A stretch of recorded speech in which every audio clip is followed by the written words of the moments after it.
Bonjour, je suis Dominique Savary, je travaille au département de médecine d'urgence du centre hospitalier universitaire d'Angers et je suis ravi de vous retrouver sur Medscape pour décortiquer avec vous une étude qui est sortie dans American Journal of Emergency Medicine ce mois-ci et qui s'est intéressée à l'interprétation de l'électrocardiogramme par un spécialiste ou par une intelligence artificielle.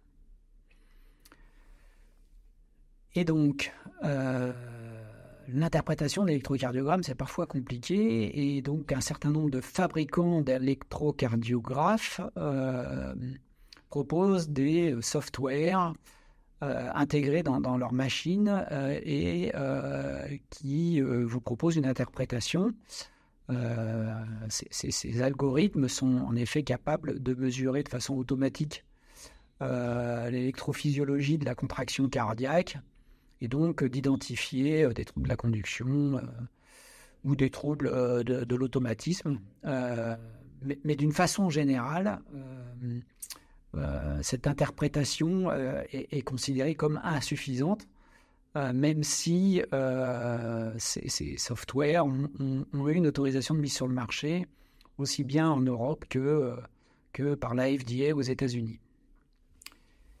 Alors certes, ces softwares peuvent être utiles et peuvent avoir une influence positive sur l'interprétation d'un praticien quand ils viennent confirmer son interprétation. Pour autant, ils peuvent largement égarer le praticien et avoir des conséquences plutôt néfastes lorsqu'il réfute une hypothèse diagnostique et donc entraîne un retard de traitement. C'est le cas de ces outils qui ont un manque de sensibilité. Et puis de la même façon, il y a des faux positifs nombreux, c'est-à-dire un manque de spécificité, avec parfois une interprétation qu'il s'agit d'un infarctus du myocarde, par exemple, alors qu'il n'en est rien.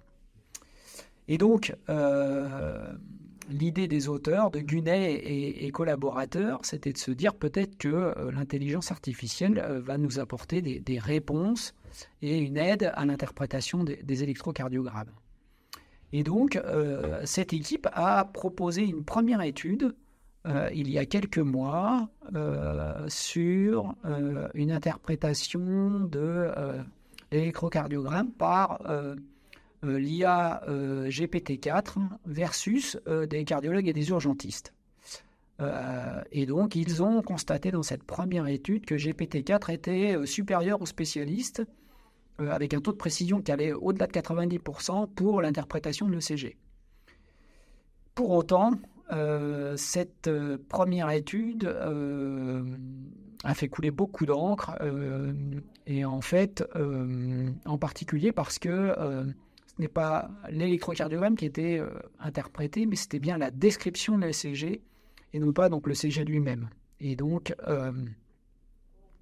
à la suite de ça, eh bien, on comprend la logique des auteurs qui cette fois-ci ont voulu proposer une nouvelle étude que je partage avec vous. Étude donc qui a comparé une interprétation de spécialistes, alors cardiologues, urgentistes, versus des IA du marché, en particulier Gemini Advance, GPT-4 et GPT-4o. Dans l'interprétation de l'électrocardiogramme. Et donc, ils ont utilisé la méthode suivante. Ils se sont appuyés sur un ouvrage, 150 ECG, dans lequel est décrit une première partie avec des ECG de routine rencontrés dans la pratique quotidienne et une seconde partie des ECG plus difficiles. Et donc, ils ont converti 20 cas d'électrocardiogramme de routine versus 20 et 20 cas de CG plus difficiles, c'est-à-dire 40 ECG en questions à choix multiples, comportant chacun 5 options de réponse.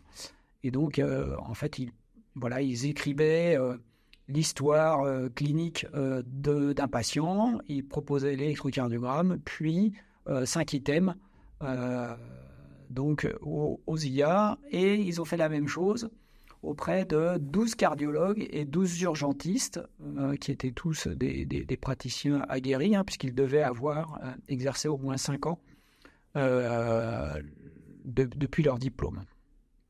Et donc, résultat de cette étude, c'est que, il n'y avait pas de différence significative entre cardiologues et urgentistes, même si les cardiologues étaient un peu meilleurs que les urgentistes. Par contre, quand il s'agissait de regarder la performance des 3 IA qui étaient proposées, eh bien la cohérence des réponses pour ces trois IA étudiées à l'aide d'un test de CAPA a montré une faible concordance pour GPT-4 et Gemini Advance, et une concordance, disons, modérée pour GPT-4O. Et donc, ce qu'on peut retenir de cette étude, c'est que là aussi, il va falloir attendre un petit peu. Et donc, comme les softwares, aujourd'hui, l'intelligence artificielle, même si elle est prometteuse, en particulier pour GPT-4O, est encore insuffisante en pratique courante pour nous aider dans l'interprétation des électrocardiogrammes, en particulier en situation d'urgence. Voilà, j'espère que cette étude vous aura intéressé. Et fort probablement, nous aurons l'occasion de revenir sur l'intelligence artificielle qui évolue chaque jour davantage et qui nous apporte des solutions. Et probablement que dans l'interprétation de l'électrocardiogramme, il faudra être attentif à l'évolution de la technique. En tous les cas, je vous dis à bientôt sur Medscape France.